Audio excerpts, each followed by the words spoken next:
अनंतानंत सिद्ध परमेष्ठी भगवान की जय। वर्तमान कालीन 24 तीर्थंकर भगवान की जय। शासन स्वामी देवादिदेव 1008 श्री महावीर भगवान की जय। गौतम स्वामी सुधर्माचार्य जम्बू स्वामी की जय। भद्रबाहु स्वामी की जय। कुंद कुंद आचार्य देव, अमृत चंद्र आचार्य देव, जयसेन आचार्य देव, आचार्य गुरुवर ज्ञान सागर महाराज, आचार्य गुरुवर विद्यासागर महाराज की जय। चारित्र चक्रवर्ती आचार्य श्री शांति सागर महाराज जी, आचार्य श्री आदि सागर महाराज जी अंकलीकर, आचार्य श्री शांति सागर महाराज जी छाणी, तीनों आचार्यों के परंपरा में समस्त आचार्य उपाध्याय साधु परमेश्वरी, समस्त आर्यका माता जी, एलक जी, चुल्लक जी, चुल्लिका माता जी की जय। चतुर्वेद संघ की जय। भगवान के समूह शरण की जय। 10 लक्षण धर्म की जय। पर्युषण पर्वराज की जय। उत्तम तपो धर्म की जय। 16 कारण भावनाओं की जय। रत्नत्रय धर्म की जय। जय श्री ओम नमः सिद्धेभ्य। जय श्री ओम नमः सिद्धेभ्य। जय श्री ओम नमः सिद्धेभ्य। नमो अरहंताणं, नमो सिद्धाणं, नमो आयिरीयाणं, नमो उवज्जायाणं, नमो लोये सब्बसाहूणं। परम आदरणीय हीरा पांड्या जी, बहन जी साहब, 10 लक्षण धर्म का स्थापना का छंद उत्तम क्षमा मार्दव। जय जिनेन्द्र। उत्तम क्षमा मार्दव आर्जव भाव है, सत्य शोच संयम तप पावे है। आकिंचन ब्रह्मचर्य धर्म 10 सारे है, चौगति तुकते ताड़ी कर मुक्ति कर तार है। भावना अपनी पा गए, हे प्रभु में तेरी आ गए, हे प्रभु शरणों में तेरे आ गए। ओम ह्रीं श्री उत्तम क्षमादि 10 लक्षण धर्म मम हृदय मंदिरे अवतर अवतर संबोसडित्याह्वाननम्। ओम ह्रीं श्री उत्तम क्षमादि 10 लक्षण धर्म मम हृदय मंदिरे तिष्ठ तिष्ठ ठ ठ स्थापनम्। ओम ह्रीं श्री उत्तम क्षमादि 10 लक्षण धर्म मम हृदय मंदिरे सन्निहितो भव भव वषट् सन्निधिकरणं परिपुष्पांजलिं क्षिपामि। ओम ह्रीं श्री उत्तम क्षमादि 10 लक्षण धर्मेभ्यो जलम चंदनम अक्षतम पुष्पम नैवेद्यम दीपम धूपम फलम अर्घ्यम निर्वपामीति स्वाहा। उत्तम तप धर्म का छंद बोलिए। हाँ। उत्तम तप धर्म की जय। तब चाहे सूर्य राय, तब चाहे सूर्य राय, कर्म शिखर को वज्र है। द्वादश विधि सुखदाय, द्वादश विधि सुख, क्यों न करे निज शक्ति सम। उत्तम माहि बखान, शिखर को वज्र समाना। वस्यो अनादि निगोद मझारा, भूविकल त्रय पशु तन धारा। धारा मनुष्य तन महादुर्लभ, सुकुल आयु निरोगता। सिरिजेन वाणी तत्व ज्ञानी, भई विषय प्रयोगता। अति महादुर्लभ त्याग विषय, कसाय जो तप आदरे। नर भव अनुपम कनक गर पर, मणिमयी कलशाधरे। वंदे जिनवरम, वंदे जिनवरम। आओ भक्तों तुम्हें सुनाए महिमा सम्य ज्ञान की। आओ भक्तों तुम्हें सुनाए महिमा आत्म ज्ञान की। इस वाणी पर श्रद्धा करो, ये वाणी है भगवान की। वंदे जिनवरम, वंदे जिनवरम। बहुत ही सुमधुर स्वरों में मीरा बहन जी आपने छंद गाया है, उसके लिए आपको बहुत बहुत धन्यवाद। वंदितो सब सिद्धो दुवम चल मनोवमं गतिं पत्ते, वोच्छामि समय पाहुड निर्मो सुध केवली भणिदम। नमः समय साराय स्वानुभूत्या चकासते चित स्वभावाय भावाय सर्वभावांतरच्छिदे अनंत धर्मणस्तत्वं पश्यन्ति प्रत्यगात्मनः अनेकांतमयी मूर्तिर्नित्यमेव प्रकाशताम्। वीतरागं जिनं नत्वा ज्ञानानन्दैकसम्पदम् पक्षे समय सारस्य वृत्तिं तात्पर्यसंगिकाम्। समय सार अधिकार को सेतु तुल्य उरधार हो पाते हैं भव्य जन भववारिधि से पार। थे ज्ञान सागर गुरु मम प्राण प्यारे थे पूज्य साधु गण से बुध मुख्य न्यारे। शास्त्रानुसार चलते मुझको चलाते बंदो उन्हें विनय से सिर को झुकाते। परम पूज्य गुरुदेव आचार्य श्री ज्ञान सागर महाराज की जय। परम पूज्य गुरुदेव आचार्य श्री विद्यासागर महाराज की जय। परम पूज्य आचार्य रत्न श्री वर्धमान सागर मुनि महाराज की जय। गाथा नंबर 96 पेज नंबर 94। ओगस अणाई परिणामातिर्नि मोह जुत्तस्य मिच्छक्तम अन्नाणम अविरधि भावो यणादव्वो। आदरणीय सोनू बहन जी हिंदी पद्यानुवाद पढ़ने की कृपा करें। मोहाभिभूत उपयोग वरे अनादि निम्नोक्त तीन परिणाम करे प्रमादी। अज्ञान ओ अविरति दृष्टि मिथ्या पायात न बलो सुख सत्य नित्या। मात्र इस गाथा का अर्थ यहाँ पढ़ा जा रहा है पेज नंबर 94 पर। उसके पहले एक लाइन की उत्थानिका है। अब जो जीव शुद्ध चैतन्य स्वभाव वाला है उसमें मिथ्या दर्शन आदि विकारी भाव कैसे उत्पन्न हुए सो बतलाते हैं। अनादि से जीव शुद्ध ही है। सब्बे शुद्धाहु शुद्ध नया शुद्ध निश्चय से सब जीव शुद्ध है, चाहे वो निर्वाण में हो चाहे निगोद में हो।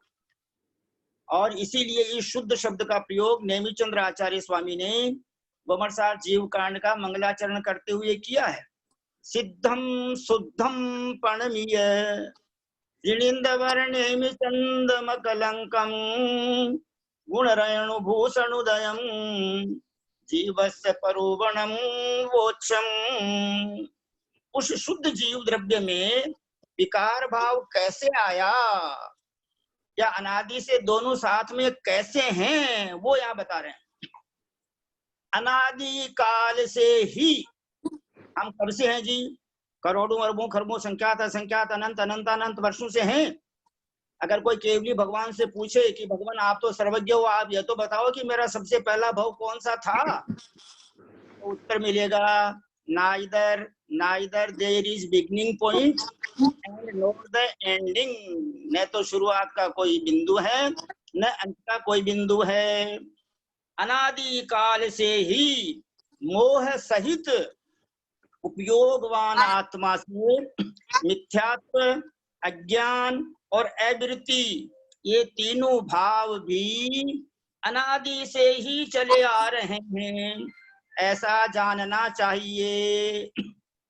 3 आवश्यक सूचनाएं आपको दे रहा हूं जो इस स्वाध्याय समयसार स्वाध्याय ग्रुप से संबंधित हैं कि जितनी गाथाएं पढ़ी जा चुकी है 96 अभी, इन सब का हिंदी पद्यानुवाद सुमधुर रिंकू जी जैन छाबड़ा ने जो गाया है उनके द्वारा अपने को अति शीघ्र प्राप्त होने वाला है। आदरणीय मधु दूधानी जी ने प्राकृत की गाथाओं का भी उच्चारण किया है और वो भी अपने को अति शीघ्र है। नंबर 2, रत्नत्रय की धारणा, वैसे तो आज एकादशी 8:18 तक ही है राजस्थान पत्रिका और दैनिक भास्कर के अनुसार लेकिन आज अपन एकादशी ही मानेंगे और कल द्वादशी है। द्वादशी को रत्नत्रय की धारणा, त्रयोदशी, चतुर्दशी, पूर्णिमा यानी 31 तारीख, 1 तारीख, 2 तारीख के उपवास होंगे, 3 तारीख का उनका पारणा होगा और क्षमामणि और 16 कारण का पारणा होगा। संभवतः 3 गड़बड़ जाए तो पता नहीं, 16 कारण का पारणा 3 तारीख को होगा, यानी उस दिन उत्तम क्षमामणि भी रहेगी। एक ये सूचना हुई। दूसरा, जो आप गाथाएं पढ़ रहे हैं, केसी जैन भैया जी साहब जो गाथाओं का अर्थ अपने को समझा चुके हैं, उन गाथाओं को स्वर्ण अक्षरों में बहुत अच्छी तरह जमा जमा करके लिखिए। अपने हाथ से लिखी हुई विद्या, कंठ से बोली हुई विद्या, यानी जिह्वा से उसका उच्चारण करना चाहिए, आंखों से शास्त्रों में देखना चाहिए और कानों से सुनना चाहिए, हाथों से लिखना चाहिए। ये सब लर्निंग यानी रीडिंग, राइटिंग, लर्निंग है ना, ये सब जो है तरीके हैं ज्ञानाभ्यास करने के इस प्रकार। और एक विशेष स्पेशल सूचना है सभी को, सभी स्वाध्यायकर्ता कृपया ध्यान दें। ज्ञानपीठ पूजांजलि पुस्तक जो भारतीय ज्ञानपीठ से प्रकाशित है, उसके अंदर रत्नत्रय की पूजा संस्कृत में है। आज तक हम इतने बड़े हो गए, कुछ भाई बहनों को छोड़कर रत्नत्रय के जो श्लोक हैं उनको किसी ने नहीं पढ़ा होगा। सम्यक दर्शन, सम्यक ज्ञान, सम्यक चारित्र के श्लोक हैं। इसलिए आदरणीय भैया जी का समागम हमको इस वर्ष मिला है, तो वे हमें मात्र उतना समय तो रहेगा नहीं अर्थ करने का, मात्र उन मूल श्लोकों को पढ़ करके सुनाएंगे। तो रत्नत्रय की पूजा भारतीय ज्ञानपीठ पूजांजलि, वो जिनवाणी पुस्तक आपको प्राप्त करना है, कहीं से भी जुगाड़ बैठाना है, और नहीं तो सब मोबाइल है ही सबके पास, सबको भेज देना है ये नम्र निवेदन है। अब हम ग्रुप के सभी भाई बहन हाथ जोड़कर बड़े विनय से सब हाथ जोड़ लीजिए प्लीज, थोड़ा सिर को झुका लीजिए। हम परम आदरणीय भैया जी ब्रह्मचारी जी महाराज श्री केसी जैन साहब से विनम्र निवेदन करते हैं, विनम्र प्रार्थना करते हैं कि आप हमें उत्तम तप धर्म पर समझाने की कृपा करें और समय सार जी की 96 गाथा पर विशेष भाव समझाने की कृपा करें। सभी हाथ जोड़ के भैया जी को सादर प्रणाम, सादर वंदना, सादर पावाढोक, सादर चरण स्पर्श, आपसे विनम्र निवेदन, कृपया प्रारंभ करने की कृपा करें।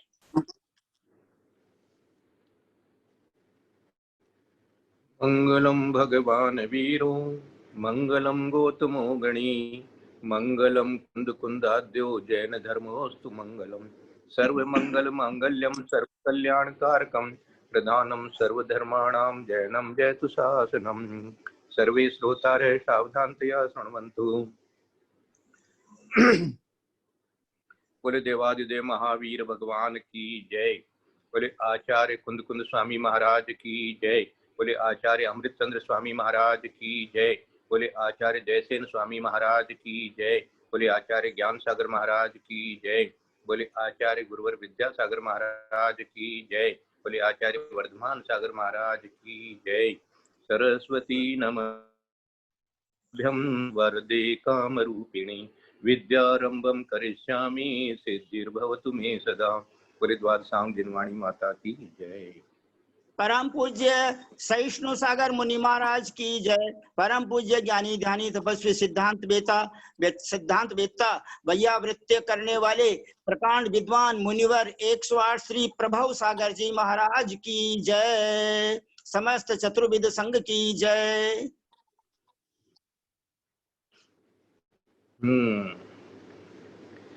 आज उत्तम तप धर्म का चिंतन मनन करते हुए गुरुदेव की ये जो लाइन है, सबसे पहली लाइन जिसको अपन ने यहाँ आज पढ़ा है कि तप चाहे सुर राय, ये बात जो है आचार्य श्री हमको बहुत बार सुनाते हैं। प्राय करके दिन में एक बार उनके मुंह से ये बात या ये भाव आ ही जाता है कि देखो सर्वार सिद्धि में बैठे हुए 33 सागर तक आत्मा की ही चर्चा करने वाले क्षायक सम्यक दृष्टि चाहते हुए भी तप नहीं कर सकते। कैसी विडंबना है। और हम लोग यहाँ अभी सम्यत्व है या नहीं है इसकी हम जानकारी नहीं कर सकते, क्योंकि ये केवली गम्य है हमारे लिए। फिर भी तप करते हैं, तप के बारे में सोचते हैं, तप की आराधना करते हैं, तप की पूजा करते हैं, तप को धर्म जानते हैं। तप भी अपने आप में धर्म है, ये भी एक धर्म है। और इस तप से ही कर्म की निर्जरा होती है। सर्वार सिद्धि के देव के विमान से सिद्धशिला कितनी उनके लिए, लेकिन वो वहां सिद्धशिला में नहीं जा सकते। वहां से उनको मध्य लोक में ही आना होगा, और मध्य लोक में आके कर्म भूमि में ही उस जीव को आना होगा, और यहाँ आकर के भी तप करना होगा। बिना तप किए, है ना, संयम में अपन ने पढ़ लिया था कि जिस बिना जिनराज सीजे, तो चाहे वो तीर्थंकर प्रकृति ही लेकर के हो, आदिनाथ भगवान हो, चाहे से महावीर भगवान हो, वो जो आदिनाथ भगवान सर्वार सिद्धि से आए, सर्वार सिद्धि में तो उनको यही भावना रही होगी कि भाई मैं जल्दी से जल्दी मनुष्य बन जाऊं, मुनि बन जाऊं, और तप करके और मोक्ष चला जाऊं। परंतु यहाँ आकर के इस पर्याय की कैसी विचित्रता है, ध्यान दो। ये पर्याय की विचित्रता है कि यहाँ आकर के हम लोग सब राजपाट में और अपने अपने ठाट बाट में इस तरह से रम जाते हैं कि जैसे हमको कुछ पता ही नहीं है कि क्या हुआ था। और हम लोग भी जीव जो स्वर्ग में जब रहे हैं तो यही भावना करते थे कि जब मनुष्य बन जाएंगे तो 1 मिनट की भी देरी नहीं करेंगे, 8 वर्ष के होते हुए ही मुनि बन जाएंगे और बनकर के आराधना करेंगे, साधना करेंगे। परंतु यहाँ आकर के हम भूल जाते हैं। इसलिए यहाँ पर सबसे पहले लाइन बनाई गई है कि तप चाहे सुर राय। सुर राय माने इंद्र, माने या देव, सभी ले लो, विशेष करके इंद्र को लिया है यहाँ पर। वो भी चाहते हैं। कर्म शिखर को वज्र है, ये कर्मों को जलाने के लिए या मारने के लिए। शिखर मानी पर्वत। पर्वत को जैसे यदि कोई ढा सकता है, आजकल तो बहुत सारे इंस्ट्रूमेंट हो गए हैं, लेकिन वो वज्र ही माना जाएगा। जो बम्बार्डमेंट भी किया जाता है पर्वतों को ढाने के लिए, लेकिन कर्म रूपी जो पर्वत हैं वो उस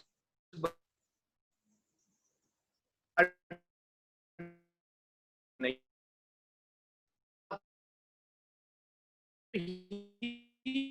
हो। ज्ञान आराधना, चारित्र, चौथा नंबर तप आराधना को देना पड़ा उनको कि तप यदि नहीं करेंगे, तप की आराधना नहीं होगी तो नहीं होगा। क्योंकि पूर्वोपार्जित कर्म इतने सब जीवों के साथ में है।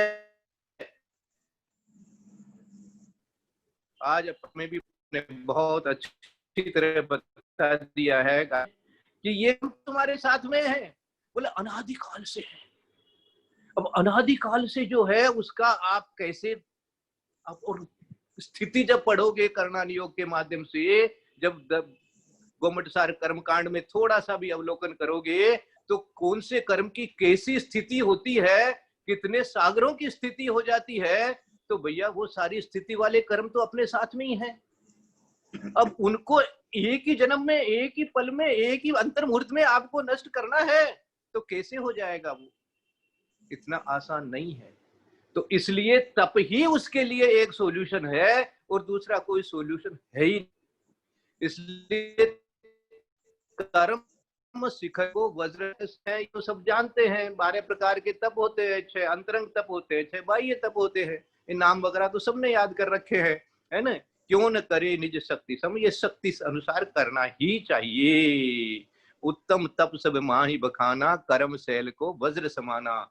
बस्यो अनादि निगोद मझारा, भू विकलय त्रय पशुतन धारा। अनादि काल से जैसे कोई निगोद से निकला, ये 6 डाला की पहली ढाल, 6 डाला की पहली ढाल को हम लोग बहुत हल्के से लेते हैं, बहुत, ये जो महादुर्लभ आगे कह दिया ना, धारा मनुष्य तन महादुर्लभ, शुक्ल आयु निरोगता, श्री जैन वाणी तत्व ज्ञानी भई विषय प्रयोगता। ये देखो, अब मैं अभी बोल रहा हूं कि तीर्थंकर जैसे भी क्षायिक सम्यक तद्भव मोक्षगामी भी विषय प्रयोगता में फंस जाते हैं।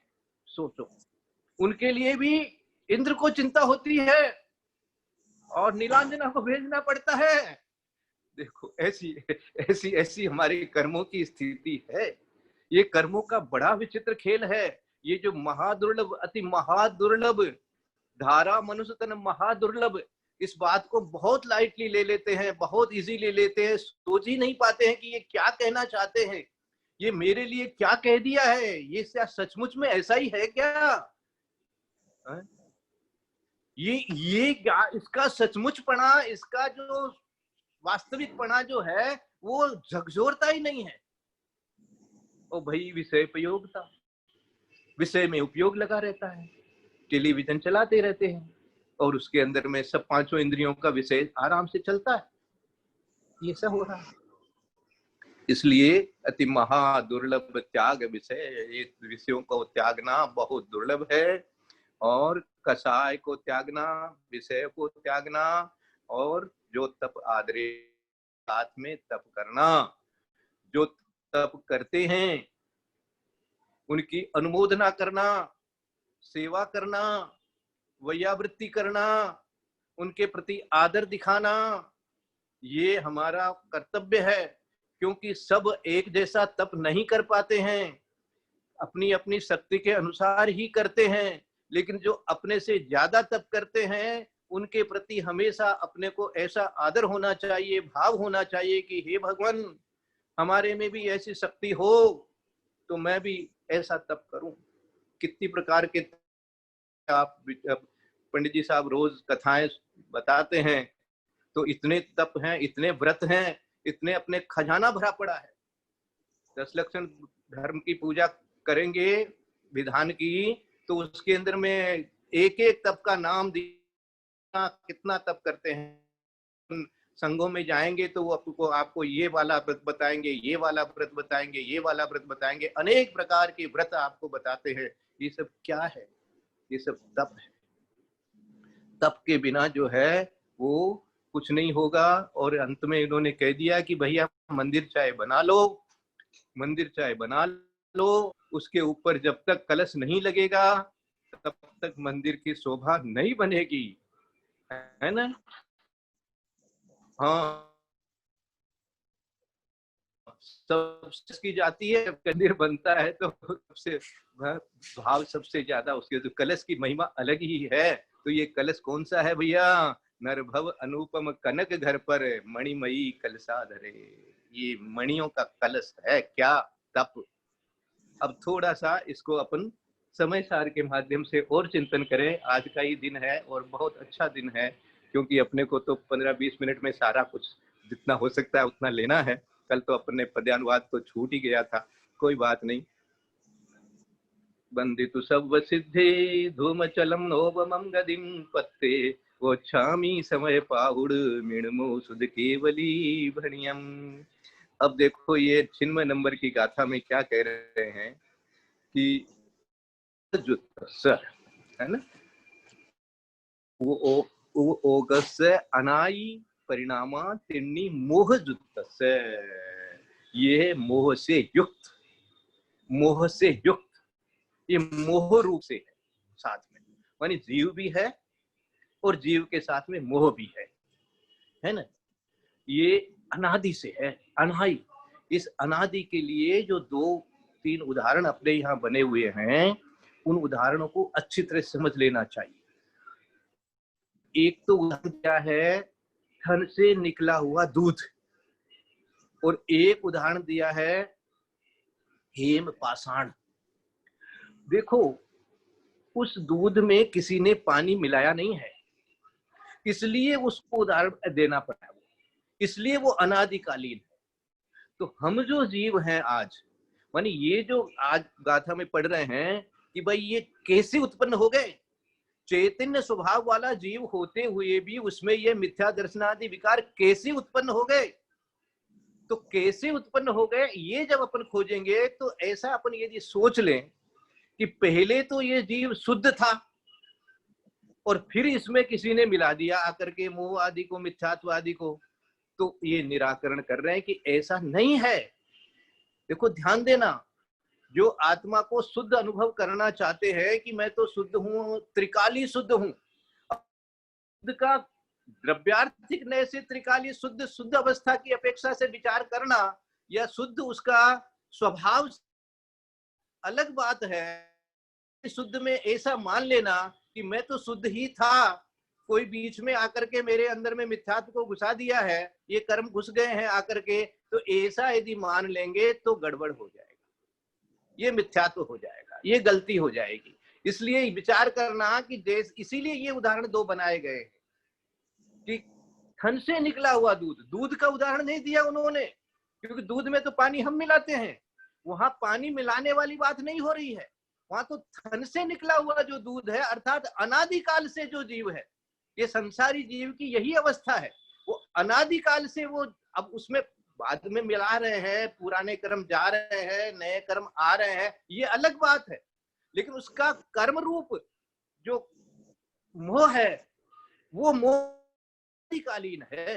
ये अनादि अनाई, यहाँ जो अनादि कह करके आपको सावधान कर रहे हैं कि भाई ऐसा है, तुम पहले शुद्ध था और फिर तेरे में कुछ घुस गया है, आ गया है, ऐसा नहीं है, अनादिकालीन अशुद्ध है।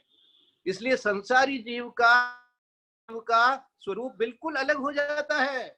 इसलिए यहाँ पर संसारी जीव को लिख दिया है कि भाई कथनचित ये मूर्तिक है, कथनचित अमूर्तिक स्वभाव होते हुए भी कथनचित मूर्तिक है, क्योंकि कर्म इसका साथ में ही है, और जो सिद्ध भगवान है वो अमूर्तिक ही है। तो यहाँ संसारी जीव की अपेक्षा से ये कथन आ गया कि अब ओगस्य अनाय परिणामा तिन्नि मोह जुतस्य, मोह से युक्त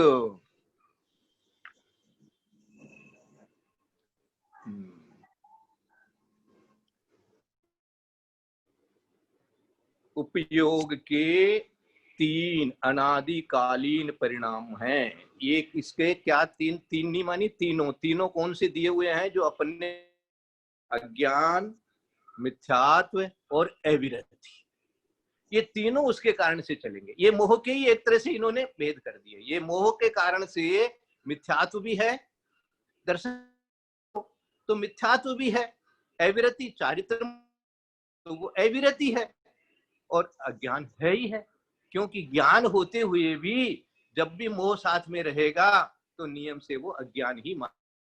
इस अपेक्षा से वहां 12वें गुण स्थान तक अज्ञान का दिया गया है, क्योंकि भाई जब तक केवल ज्ञान नहीं है तब तक वो उस अपेक्षा से अज्ञान ही है। तो ये मिच्छतम अनानम अविरति भावो ये नादब्बो, मिथ्यात्व तीन कौन से हैं, मिथ्यात्व, अज्ञान, अविरति भाव, ये नादब्बो, ऐसा जानना चाहिए। क्या जानना चाहिए कि भैया ये अनादिकाल से है। अब अनादिकाल का उदाहरण, दूसरा उदाहरण जो अपन ने सोने का जो होता है पत्थर, सोने का पाषाण खान में, अब खान में पहले से कोई सोना था, उसमें आकर के किसी ने मिट्टी मिला दी, ऐसा नहीं है। जैसे दूध के लिए आपने चिंतन किया थन से निकलते हुए दूध का, उसी प्रकार से वहां भी वही चिंतन करना कि वो जो मिट्टी है वो मिट्टी ही ऐसी है, वो मिट्टी ही ऐसी है, सोना बन सकता है, सोना में मिट्टी मिला करके रखा है ऐसा नहीं है। सोने में मिट्टी में देखो, जैसे हम लोग जो आभूषण इत्यादि बनाते हैं, एक तरफ प्योर सोना हो और एक तरफ उसमें यदि खाद मिलाई जाती है तो वो मिलाना अलग बात। ऐसा वहां पर हेम पाषाण में ये बात नहीं है। वहां पर किसी ने सोने, प्योर सोने में किसी ने कुछ मिला नहीं दिया है, वो तो उस हेम पाषाण की क्वालिटी ऐसी है, वो हेम पाषाण या वो मिट्टी जो है वो ऐसी है, उस मिट्टी को ही यदि इस प्रकार से गर्म किया जाए, 16 ताप दिया जाए तो सोना अलग होता है और ये अलग होता है। इसी प्रकार से हम जो संसारी जीव हैं वो उसी खान की मिट्टी की तरह से हैं। अब इसको जैसे दूध के लिए उदाहरण है कि तपाया जाए तो वो खोआ, घी इत्यादि सब बना देता है। इसी तरह से वो जो मिट्टी है प्रकार से तपाया जाए तो ये सोना अलग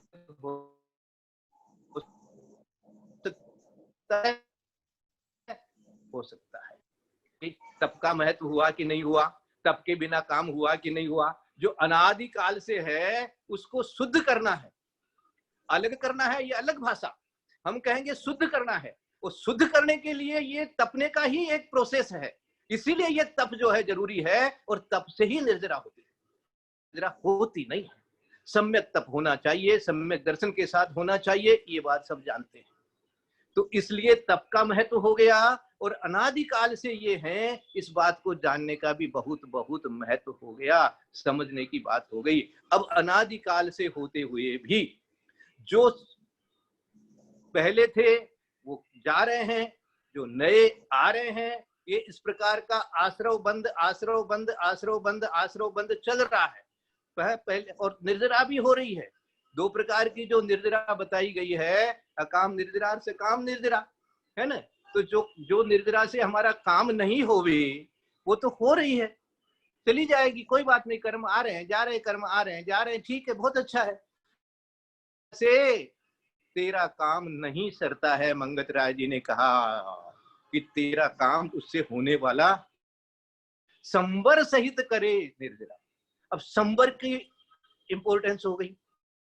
पर क्या है ये अविरति, ये अविरति जो घुसाया उन्होंने वो संबर के लिए घुसाया है कि जब तक अविरति रहेगी तब तक तेरे क्या होगा, संवर नहीं हो पाएगा।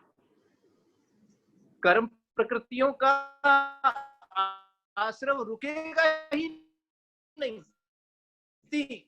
ये जरूरी है, ये जरूरी है।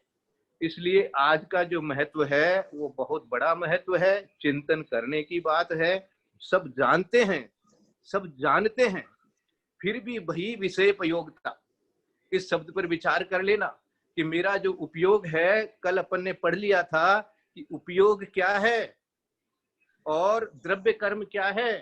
द्रव्य कर्म का काम तो जो कर्मों में हो रहा है वो तो हो रहा है, वो है, वो ऑटोमेटिक मशीन लगी हुई है साथ में, आत्मा के साथ में, उसमें अपना काम धड़ धड़ धड़ धड़ धड़ धड़ धड़ धड़ हो रहा है, घड़ी की जैसे टक टक टक टक चल रहा है वो तो। लेकिन किसके कारण से चल रहा है, उपयोग के कारण से चल रहा है। ये उपयोग कौन है, ये उपयोग मैं हूं। ये इसलिए दो प्रकार के उन्होंने बताए हैं, एक सचेतन और एक अचेतन। ऐसे अविरति को, मिथ्यात्व को, अज्ञान को दो भागों में बांट करके उन्होंने इसका अर्थ भाव कर्म और द्रव्य कर्म अपन ने कल समझ लिया था। तो कल वाली गाथा के अंदर में क्या एक पद्यानुवाद में दिया था, देखो गुरुदेव ने 95 का पद्यानुवाद में देख रहा हूं पहले कि मिथ्या से बन रही भव बीच फेरी, भ्रमण चल रहा है, फेरी भ्रमण जो चलन मानी क्या है, भ्रमण बहुत हल्ला करके छोड़ देते हैं। भ्रमण मानी जीना मरना तो है ही है, वो तो है, लेकिन ये भ्रमण जो तुम्हारे 24 घंटा अनेक प्रकार के जो दुर्भाव चल रहे हैं, अनेक प्रकार के दुर्भाव जो चल रहे हैं, ये तेरा भ्रमण है। ये तेरा भ्रमण, सागर का उदाहरण दिया है उन्होंने, सागर में लहरें उठती हैं उसी में रह जाती हैं। तो इसी तरह से तुम्हारे अंदर में, इसको भव सागर किस लिए कहा कि ये जो लहरें उठ रही है, ये जो तेरे अंदर में रोज जो हिंसा, झूठ, चोरी, कुशील, परिग्रह, पाप रूप से जो परिणाम चल रहे हैं, यही तो लहरें हैं। और भव सागर क्या है, कोई सागर थोड़ी है वो तो ये सागर मानी जो लहरें उठती रहे उसको सागर कहते हैं। इसलिए हमारे अंदर में जो भाव चल रहे हैं, उपयोग की ये जो बीमारी चल रही है, तो हिंसा, झूठ, चोरी, कुशील, परिग्रह रूप से जो भाव हो रहे हैं, उन्हीं की लहरों को उन्होंने भव कहा है, वही सागर है। तो इसलिए ये मिथ्यात्व के कारण से बन रही है भव बीच फेरी, अज्ञान और अविरति त्रय योग बैरी। ज्ञान के कारण से हो रहा है, मिथ्यात्व रहा है तो हो जाएगा। और अविरति, सबसे बड़ी बात अविरति की है आज। इसलिए आज के लिए मैं ये कहूंगा, यूं समय बीत जाएगा तो भूल जाएंगे वो बात, कि आज कम से कम कोई रस छोड़ करके तो भोजन अवश्य करना, जो भोजन करते हैं, है ना। जो आपके पास में 6 रस हैं तो उसके अंदर से यदि तेल ले रहे हैं तो घी छोड़ देना, घी ले रहे हो तो तेल का त्याग करना आज, और नमक ले रहे हो तो मीठे का त्याग करना, मीठा ले रहे हो तो नमक का त्याग करना, 6 का त्याग कर दो तो बहुत अच्छा, 4 का त्याग करो तो बहुत अच्छा, 5 का त्याग करो तो बहुत अच्छा। दूध ले रहे हो तो दही का त्याग कर देना, दही लेते नहीं है प्राय करके पर्व के दिनों में, और कोई दही लेते हैं तो दूध का त्याग करके लेना, जितना त्याग कर सको करके आज आहार लेना। इस प्रकार का मेरा निवेदन है। तो ये अविरति को जैसे छोड़ने का, ये देखो अभ्यास बनाना पड़ता है सब चीज के लिए, क्योंकि इंद्रियों की लोलुपता इतनी ज्यादा रहती है कि हम लोग प्रमाद के कारण से छोड़ते ही नहीं है। वही विषय प्रयोगता, ये विषयों में इंद्रियों का जो हमारा परिणमन है उसमें ही हमारा उपयोग लगा रहता है। ये उपयोग पर ध्यान देना कि हमारा उपयोग कहाँ है, हमारा उपयोग कहाँ है। ये उपयोग आपका जैसा होगा, आप मान लीजिए कोई विषय का सेवन भी कर रहे हैं, फिर भी यदि ये भाव है कि मैं इसको छोड़ूं, मैं इसको छोड़ूं, मैं इसको छोड़ूं, मैं इसको शोध करके लेऊं, मैं इसका, हो सकता है थोड़ी जीव की हिंसा हो गई होगी अनजान में, लेकिन आपका जो भाव चल रहा था, मैं शोध करके काम करूं, मैं संभल करके काम करूं, इससे आपके अंदर में जो आपका उपयोग है वो सही माना जाएगा। ये चारों अजीव जड़ पुद्गल शील वाले, वो 4 जीव में है उपयोग वाले, ऐसा इन्होंने दिया है। तो वो अजीव को भी दे दिया, जो चारों उपयोग अजीव जड़ पुद्गल शील वाले, और 4 जीव में है उपयोग वाले। तो ये जो आपकी कसाय समझ लो, या जो भी आपका मिथ्यात्व मोह, मोह और जोड़ लो इनमें 3 के अंदर में, तो मिथ्यात्व मोह अज्ञान और अविरति ये पुद्गल रूप से भी है, और चारों को 4 कसाय ले वो तो 4 कसाय पुद्गल रूप से भी है और जीव रूप से भी है, ऐसे ले लेना यहाँ पर। इस प्रकार से ये 95 की गाथा का पद्यानुवाद हुआ। आज 96 की गाथा कह रहे हैं कि मोहाभिभूत उपयोग वरे अनादि, ये उपयोग के साथ में आपके मोह चल ही रहा है। ये मोह क्या है, ये मोह क्या है, ये आप खुद खोजो, मैं स्वयं खोजूं कि ये जो राग हो रहा है, ये जो इच्छा हो रही है, ये जो चाहना हो रही है, ये क्या है। ये चाहना जो हो रही, यही तो मोह है। और मोह है क्या?